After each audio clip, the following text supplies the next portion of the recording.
क्या दे सकता है तो भैया बताइए, कोई हो कि उन्हें संस्कार दे दे।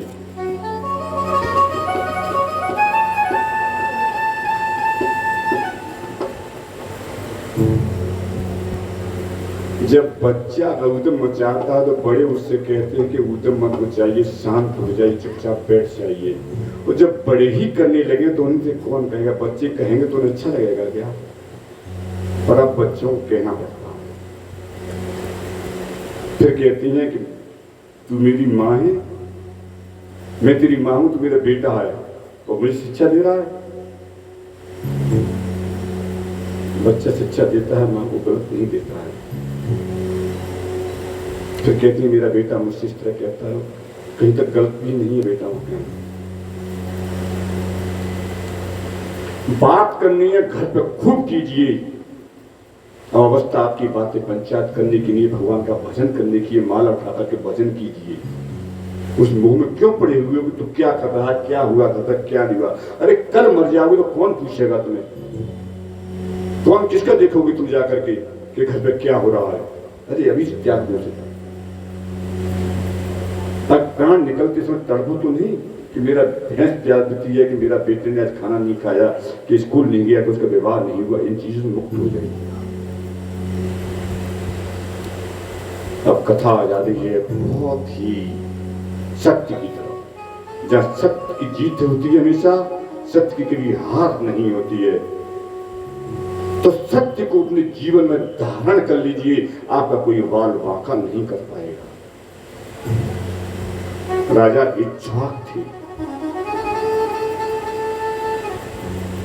जिनके नाम इंद्र, वाहक, कुकुष्ट, पुरंजय आदि पड़े। उनकी पत्नी अनेना से पुत्र पुरंजय हुए। पृथु हुए पत्नी से, पृथु के पुत्र विश्वसंधि हुए, विश्वसंधि के चंद्र, चंद्र के युवनाश, युवनाश के सावंत, सावंत के बृहदस्व, बृहदस्व के पुत्र हुए कुबलयाश्व, और कुबलयाश जो है धुंध का वध करके किया था उन्होंने। तो उनका नाम धुंधुमार पड़ गया था। धुंधुमार के द्वारा जड़ास हुए, जड़ास के हर्यस्य हुए, हर्यस्य के निकुंभ हुए, निकुंभ के मानदाता वो बहरणास हुए, बहरणास के कृशास हुए, कृशास के प्रसेनजित, और प्रसेनजित के यौवनाश हुए। और यौवनाश के पुत्र कौन हुए? मानदाता, जिनकी अपनी मां से कोख से जन्म लिया। मानदाता ये कैसे थे?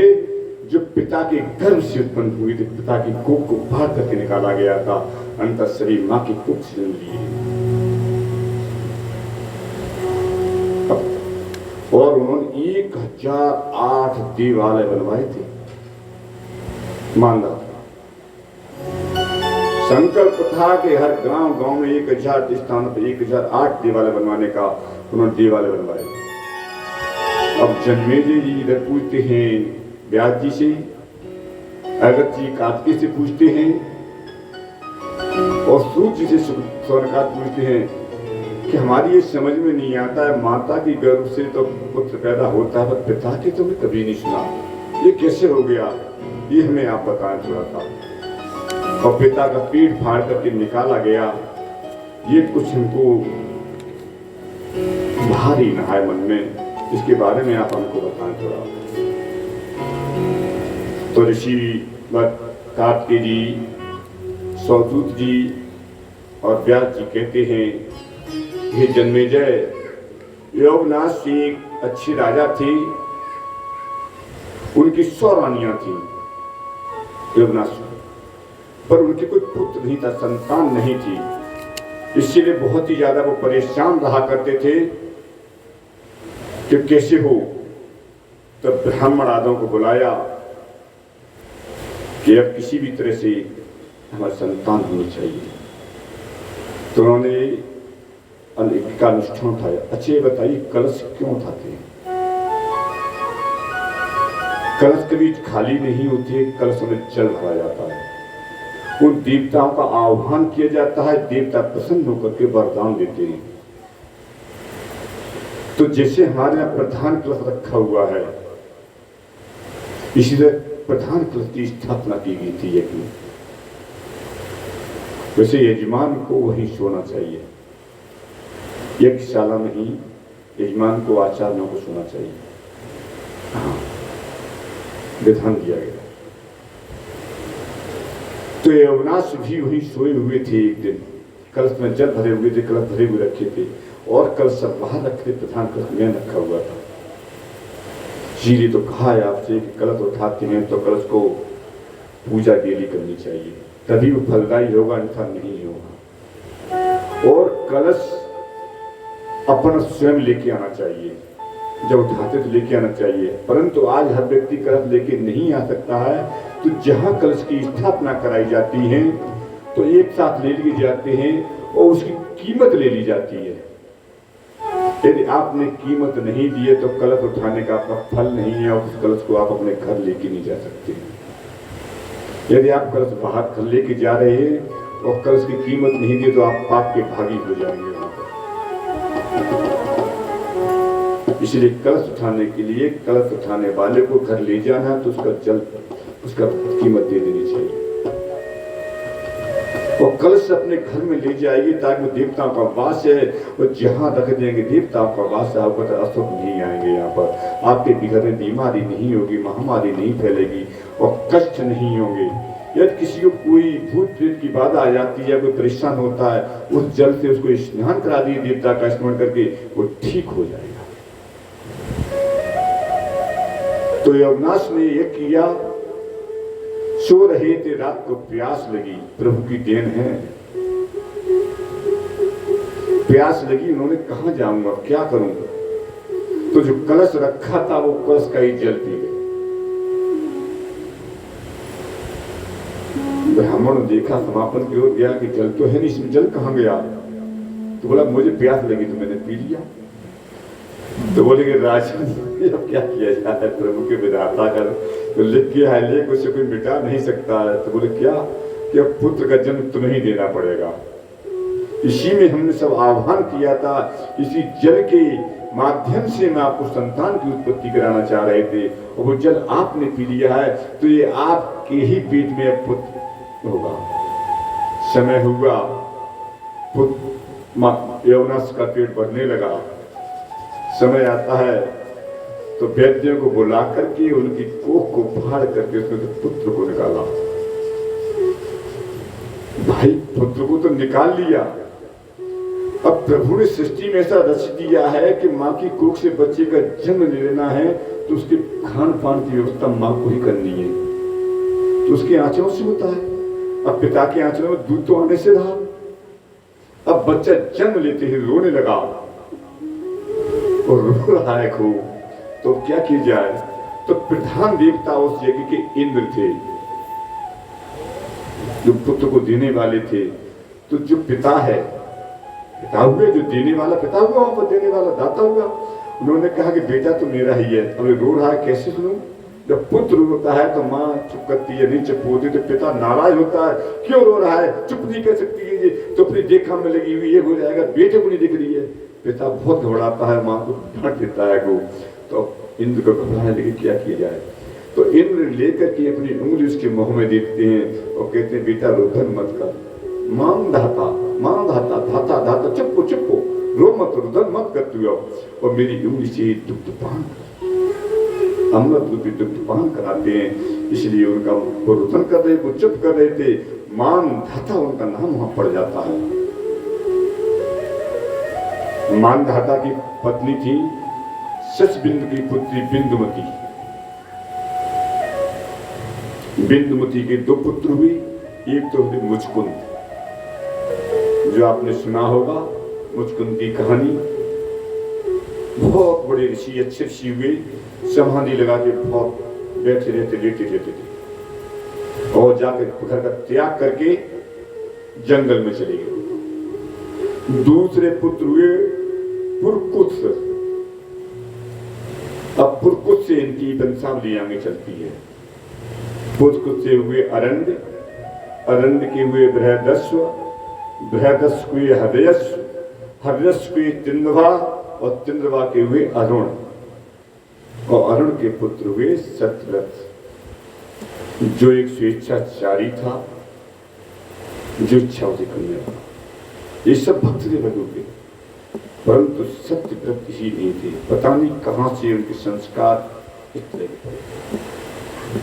कामी था, बहुत बड़ा कामी था, मंद बुद्धि था, लोभी था, परंतु सत्यव्रत के एक पुत्र हुए थे हरिश्चंद्र।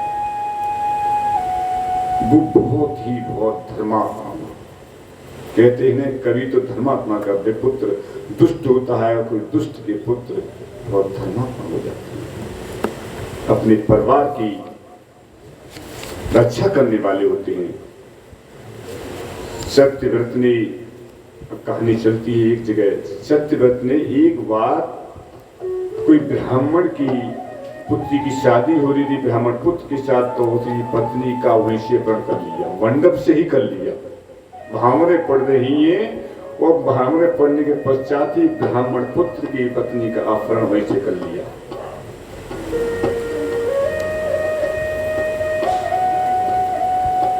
जब पुत्र इस तरह का अत्याचार करता है तो किससे कहा जाता है? पिता से। पिता अरुण से बहुत धर्मात्मा थे, तो अरुण से कहा तो बोले कि दुष्ट, तू घर में रहने के योग्य नहीं है, तू चल भाग यहाँ से निकल जा, तूने चांडालों ने ऐसा कर किया है और तुझे यहाँ नहीं रहना चाहिए। तो सत्यव्रत को अरुण ने घर से बाहर निकाल दिया, देश से निकाल दिया। राजा थे, प्रजा के लिए पहले राजा हैं, पिता के लिए पुत्र बाद में। पहले के राजा ऐसे थे, यदि पुत्र अत्याचार करता है तो उसको देश निकाला दे देते थे प्रजा की रक्षा के लिए। परंतु आज पड़ोसी में कोई पिता पुत्र गलत बात कर रहा है और पिता से कहा कि तुम्हारा बेटा ऐसा कर रहा है, ठीक है करने दो, तुम्हारा तो नहीं कर रहा है। अब ये स्थितियां हैं।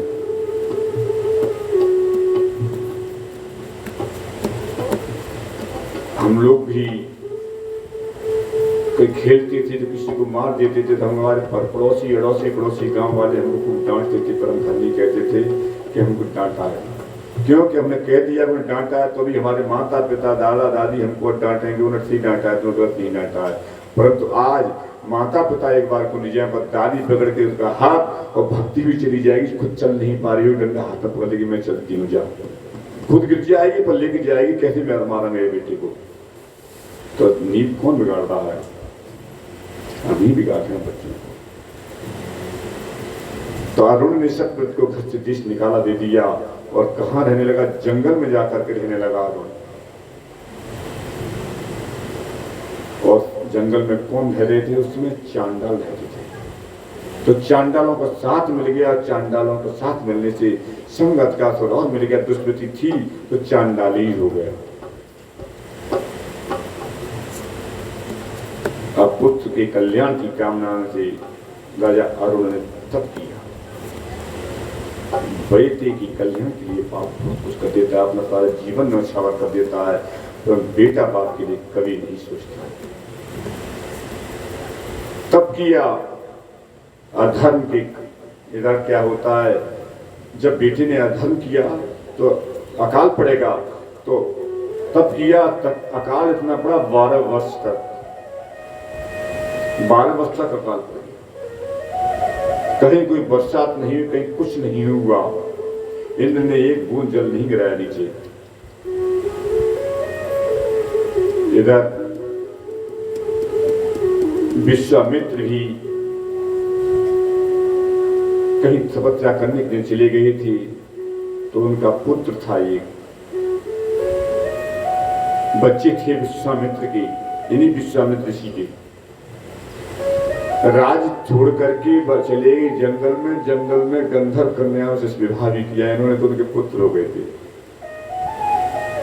राज छोड़ने के बाद तपस्या करते समय, उनके पुत्र हुए, विश्वामित्र चले गए कि मैं जा रहा हूं, कुछ दिन में लौट के आ जाऊंगा, समय लग गया, जा रहा, अकाल पड़ गया, अब कुछ है ही नहीं। तो माँ क्या कर, तो छोटे बच्चे को बेचने के लिए जाती है कि इसको बेच करके अन्य बेटों का पालन तो हो जाएगा कम से कम। अपने सीने पत्थर रख करके माँ जाती है। तो ये जो सत्यव्रत था वो जंगल में था, उसने देखा ये जा रही है, तो उसने कहा कि बेचो मत इसे। और बेटे वैसे तो जाएगा नहीं, हाथ में भाले छुड़ के भाग जाएगा, तो उसके गले में रस्सी बांध ली कि गले में रस्सी लगेगी, भाग तो नहीं पाएगा, हाथ से खुल तो नहीं पाएगा, तो लेके जा रही थी। तो गला बांधने के कारण बच्चे का नाम गालिब पड़ गया। सत्यव्रत ने सिखाया, बोला कि कुछ भी सही, अब मैं आपके लिए अपना पेट भरे या न भरे, पर आपके बच्चों का पेट भरूंगा जब तक आपके पति नहीं आ जाते हैं तब तक। तो जहां कहीं से फल फूल लेके आता और विश्वामित्र के बच्चों को खिलाता था। अच्छा किया। जब विश्वामित्र अपनी तपस्या करके आए तो बोला कि इस अकाल में आपने बच्चों का कैसे भरण पोषण किया था, ये आप हमें बताएं। तो उन्होंने कहा कि ऐसे ऐसे व्यक्ति है, सत्यव्रत है, अरुण का पुत्र है, उसने हमारी रक्षा की है, परंतु श्राप बस जी ने उसे श्राप भी दे दिया था ना, क्योंकि वो उन बच्चों के लिए उनकी गाय चुरा के ले जा रहा था। तो उन्होंने श्राप दिया कि तुम्हारी गाय को चुरा के ले जा रहा है, दुष्ट, तू तो प्रशासन जैसा काम कर रहा है। तो उसको श्राप दे दिया था। तो उसके और श्राप दे करके उसको ऐसा बना दिया, जैसे कहते हैं ना, जल्लाद टाइप हो जाते हैं, इस तरह श्राप दे दिया। तो उसके चेहरे पर गहरे गहरे शंख टाइप के निकल आए थे, मलिच छुड़ा दिया। तो विश्वामित्र में और वशिष्ठ जी में तो अभी तक चलती रही थी उस समय, ये तो बहुत बाद में मित्रता हुई जाकर के। तो उन्होंने कहा विश्वामित्र वशिष्ठ ने ऐसा किया है, और जितने मेरे बच्चों को पालन किया है, लाओ मैं उसको अब श्राप से मुक्त करता हूं।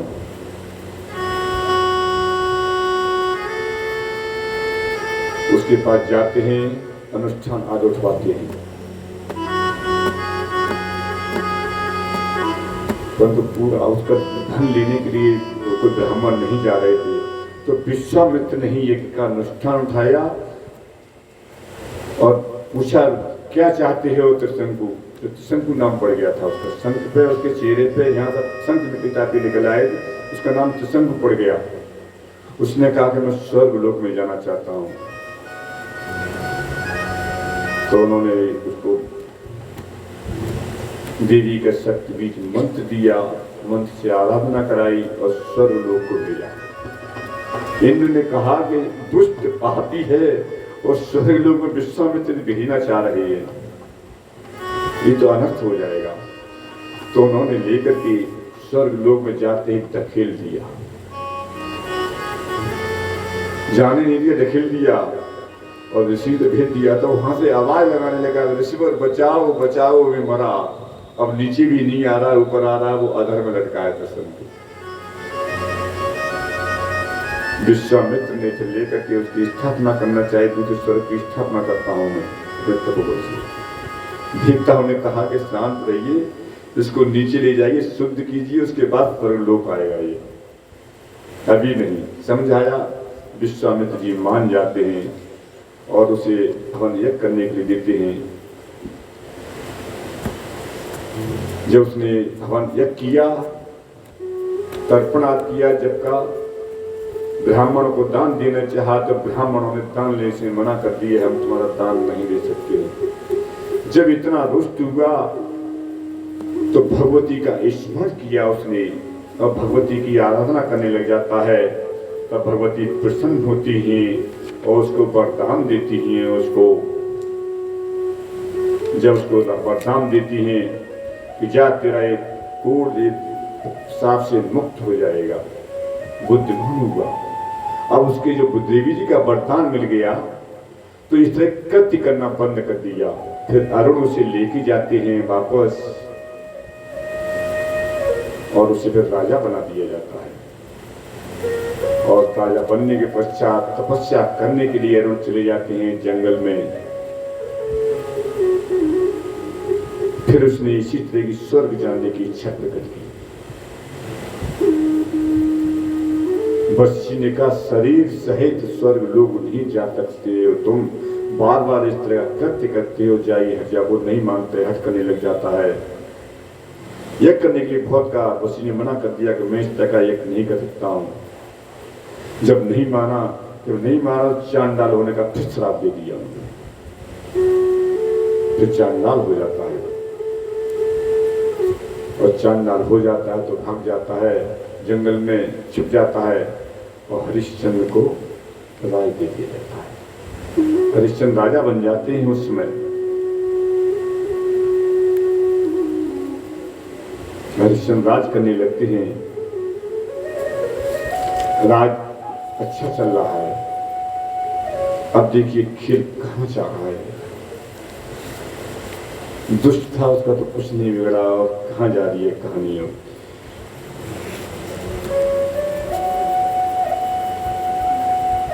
हरिश्चंद्र शासन करने लगे। शासन कर रहे हैं। उनकी पत्नी का नाम था शैब्या। उनकी सौरानियां और भी थी, पर पटरानी शैब्या थी, देवी भागवत पुराण के आधार पर। अन्य कथाओं में तो तारा नाम आता है और शैब्या का ही नाम तारा था। मुख्य नाम शैब्या था। वो इतनी सुंदर थी। सभी रानियों के बीच में एक चंद्रमा था। चंद्रमा चमकता है तारे के बीच में, इतनी चमकती थी, इसलिए उन्होंने प्यार से तारा रख दिया था। पटरानी थी, पर हरिश्चंद्र के कोई पुत्र नहीं हुआ। जब पुत्र नहीं हुआ तो क्या किया जाए? तो यज्ञ किया जाए। यज्ञ में अब बलि का बकरा कौन बनेगा? बलि देनी पड़ेगी। वहां पर कुछ देवता ने कह दिया आपको बलि देंगे तभी। वरुणदेव की साधना की, वरुणदेव से प्रसिद्ध हुए, तो उन्होंने कहा ठीक है हम आपको पुत्र देंगे, पर हमें कुछ उसके बाद में चाहिए। क्या चाहिए? कि वो पुत्र आपको हमें वापस देना पड़ेगा। उन्होंने कहा ठीक है। पुत्र हुआ। पुत्र होने के पश्चात हरिश्चंद्र ने कहा कि वरुणदेव आ गए लेने के लिए कि आपने कहा पुत्र को जन्म होते ही मैं आपको दे देंगे। तो उन्होंने कहा कि प्रभु हम पुत्र तो आपको दे दें, पर इसका पालन पोषण करेगा। पालन पोषण तो मां ही करती है इसका, तो कुछ समय रुकिए, बड़ा हो जाए पालन पोषण तब ले जाना। मान गए, वरुणदेव चले जाते हैं। तो बोले इसको थोड़ी शिक्षा मंत्र वगैरह भी हो जाए, दीक्षा हो जाए, यज्ञ वगैरह हो जाए, तब ले जाना।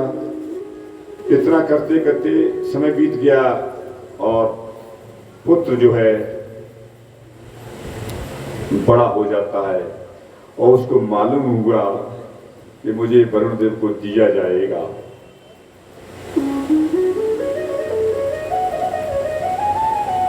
तो उसने बोला कि मुझे ले जाएंगे तो मैं जाऊंगा नहीं। वरुणदेव आते हैं, उत्सव हो रहा था जनेऊ आदि का। उन्होंने कहा कि यज्ञ भी धोते ले जाइए। वरुणदेव बैठ गए। जैसे पुत्र को कहा कि तुम जाओ, तो पुत्र रुष्ट हो गया और वहां से जाकर के भाग गया, छिप गया, जंगलों में छिप गया जाकर के। अब वो हमसे नहीं आ रहा है। अब वरुणदेव ने श्राप दे दिया हरिश्चंद्र को कि जब तक आप हमें पुत्र नहीं देंगे तब तक ये आपके वंश, बहुत कुछ श्राप दे दिया। रोग भी हो गया हरिश्चंद्र को। उसके निदान के लिए हरिश्चंद्र ने पुनः यज्ञ किया और जब तक वरुणदेव को पुत्र कैसे दिए जाए, तो उन्होंने कहा कि वो नहीं है तो दूसरा पुत्र दे दिया जाए। तब एक पुत्र को लेके आते हैं। एक ब्राह्मण थे, ब्राह्मण के पुत्र को लेके आया जाता है। उसका नाम कविजात था।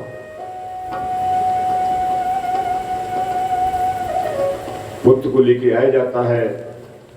उन्होंने पैसे दे दिया, ब्राह्मण ने रिश्त दिया। और आकर के जैसे ही बलि चढ़ाने को होती हैं तो बच्चा रोने लगा, और जब रोता है तो बलि नहीं चढ़ाई जाती है। तो वरुण देव के प्राणों पड़ गया चरणों में, वरुण देव से वरदान दे दिया था कि जाओ, कहानी बहुत लंबी जा रही है। वरदान दे दिया जाता है, वो कब्जा छोड़ दिया जाता है। इनका बेटा रोहित भी वापस आ जाता है बाद में, ब्राह्मणों को खोजने के बाद। जब आ जाता है, राज्य करने लग जाते हैं। जब राज्य करने लग जाते हैं तो हरिश्चंद्र के यज्ञ की बहुत बड़ी प्रशंसा हो रही थी। सारे लोक हो रहे, स्वर्ग लोग, देव लोग, पाताल लोग सही में। तो इधर ब्रह्मा जी के यहाँ सभा चल रही थी। तो ब्रह्मा जी के यहाँ विश्वामित्र और वशिष्ठ दोनों साथ साथ गए हुए थे। तो हम बहुत प्रशंसा हुई, नारद जी पहुंच जाते हैं और बड़ा प्रशंसा करने लगते हैं हरिश्चंद्र के यज्ञ की। तो विश्वामित्र को बुरा लगा कि देखो हरिश्चंद्र की प्रशंसा में वशिष्ठ जी की प्रशंसा हो रही है, मेरी नहीं हो रही है। तो बोलो ने कहा कि ऐसा राजा दानी कोई नहीं है हरिश्चंद्र, इतना दान उसने किया है। विश्वामित्र ने कहा कि नहीं है, कि नहीं है, कि परीक्षा लूंगा। तो वशिष्ठ ने कह दिया उसकी परीक्षा कब ले लीजिए, मेरे शिष्य की परीक्षा ले सकते हैं। विश्वामित्र ने कहा कि बहुत बढ़िया कहा आपने, मैं परीक्षा अवश्य लूंगा इसकी। विश्वामित्र मौका देख रही थी, शर्त लग जाती है वहां पर कि मेरा हरिश्चंद्र कभी सत्य से टिक नहीं सकता है, दानी है और सत्य से नहीं टिकता है, कुछ भी चला जाए पर टिकेगा नहीं। तो विश्वामित्र एक दिन हम जो है जंगली सुअर बन के आते हैं, उनकी बाटका को उजाड़ते हैं। माया रूपी सुअर, या माया से भेज दिया उन्होंने सुअर को। सुअर आया, उन्होंने उनकी बाटका वन सब उजाड़ दिए, सैनिकों को बहुत घायल कर दिया। और सैनिक भागते हुए हरिश्चंद्र के पास जाते हैं और कहते हैं राजन, हमारे बाटका में एक बहुत जंगली बड़ा सुअर आ गया है और बहुत उत्पात मचा रहा है, हमारे सैनिकों को मार दिया है, घायल कर दिया है, हम प्राण बचाते हुए आपके पास आए हैं। राजा ने तुरंत ही एक सुंदर घोड़े को लिया, क्योंकि जंगल में शिकार खेलने के लिए हर जगह रथ नहीं पहुंच सकता। सिंधु देशीय घोड़े बहुत तेज गति में थे, होते थे, होशियार होते थे, जहां आवश्यकता पड़ती वहां छलांग लगाते थे, सिखाना नहीं पड़ता था। सिंधु देश के घोड़ों में ये विशेषता थी। घोड़े में सवार होकर जाते हैं, सूअर को देखते हैं, सूअर देखे अगर राजा हरिश्चंद्र आ गया है, अब तो आगे आगे चलता है, कभी लुप्त हो जाता है, कभी दिखाई देता है, कभी इधर कभी उधर, और अपने देश को छोड़कर दूसरे देश में ले जाता है राजा को, बहुत घने जंगल में। और जाकर के जैसे ही बाण मारने को होते, मौका मिलते ही वो सूअर चला जाता है। सूअर चला जाता है, राजा ने देखा तो लापता हो गया, कोई दुष्ट था लग रहा है, मायावी था, इसीलिए मैं नहीं मार सका। अब उनको प्यास बहुत लगती है, संध्या का समय हो गया, रात होने वाली है। इधर विश्वामित्र ने कहा क्या किया, एक माया से सरोवर की रचना करते हैं वहीं पर, और अपना ब्राह्मण के भेष में आश्रम बना के रहते हैं। और जैसे जिस रास्ते से राजा आ रहे थे, उसी रास्ते में जाकर के राजा तक कहते हैं, आप राजा यहाँ से कौन, कहां से हैं आप? तो बोला कि स्वामी मैं ऐसे से हूँ और मुझे अब रास्ता भूल गया हूँ और प्यास भी बहुत लगी। तो बोले सरोवर वो है, देखिए उधर, उसने पानी पी लीजिए। पानी पिया और कहते हैं आप ऐसे से जाइए। तो बोले अपनी माया से एक पुत्र और दिखा दिया, बोले कि ऋषिवर आप मुझसे कुछ लेना हो, इच्छा हो तो आ जाना आप। इच्छा तो कुछ नहीं है, मेरा पुत्र है और पुत्र की शादी होनी है, उसके लिए मुझे धन चाहिए मुझे। तो कल आ जाना महल में और आपको जो धन चाहिए, जितना चाहिए आपको दे दूंगा। कि वचन देते हैं कि हाँ मैं आपको वचन देता हूँ, जितना धन लेंगे उतना आपको दे दूंगा। हरिश्चंद्र चले जाते हैं शाम को अपने घर। राजा जो ऋषि थे ब्राह्मण के रूप में विश्वामित्र जी इस वक्त पहुंचते हैं और कहते हैं राजन आपने जो वचन दिया था मुझे दीजिए, मेरे बेटे का विवाह है, जल्दी करना है, व्यवस्था बनानी है, और उस लड़की वाले में भी धन नहीं है, तो हमें व्यवस्था देखनी पड़ेगी मुझे कुछ। तो मैं बोला कि लीजिए आप जो ले जाइए खजाना के। बोला ऐसे नहीं, दान दीजिए, संकल्प लेकर के दीजिए। तो बोले दे तो हम आप ले जाइए। कि नहीं, जो मैं मांगू वो देंगे आप। राजा नहीं समझ पा रहे हैं। तो बोला मैंने आपसे कहा जितना धन मांगे आपको दूंगा। कि नहीं, ये कहो संकल्प लेकर के जो आप मांगेंगे वो मैं दूंगा। तो जब कह चुके हैं, सत्यवादी हैं, तो कैसे चल सकते हैं। संकल्प ले लिया कि जो आप मांगेंगे मैं दूंगा। क्या आप देंगे कि हाँ दूंगा। कि राजन मैं आपसे आपका राज्य मांगता हूं। कि बिल्कुल मैंने आपको राज्य दिया। तो राज दिया तो अब जाइए क्या। परंतु देने जाने से पहले मेरी दक्षिणा तो दो इसकी दान की। हम भोजन करा के बाद, भोजन करने के बाद दक्षिणा नहीं देते तो भोजन कराना निष्फल है हमारा। क्यों कि कितना भी बड़ा पुण्य कर्म कर लें हम, यज्ञ कितनी करें, और जब तक क्या आप कोई हैं, कितने बड़े पैसे वाले हैं, आपकी पत्नी नहीं होगी तो आपका पुत्र होगा क्या। पुत्र नहीं होगा ना।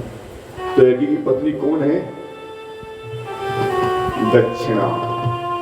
अब आप लोगों ने कथा इतने दिन सुनी है, इसका फल प्राप्त करना चाहिए।